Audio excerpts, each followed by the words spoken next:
ভাজি দেখাচ্ছি। এতে আছে পেঁয়াজ, কুমড়ো আর আপনার করলা। দিয়ে দিলাম কয়েকটা, পেঁয়াজটা দিয়ে দিলাম আমি।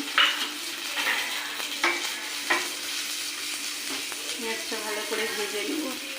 ভাজা হয়ে গেছে, এবার আমি করলাটা তুলে দিচ্ছি। এর মধ্যে বেশ ভালো করে এটা ভাজতে হবে। এর মধ্যে আমি এবার নুন দিয়ে দিচ্ছি, হলুদ দিয়ে দিলাম। এরপরে আমি এটা একটু নেড়ে নেব।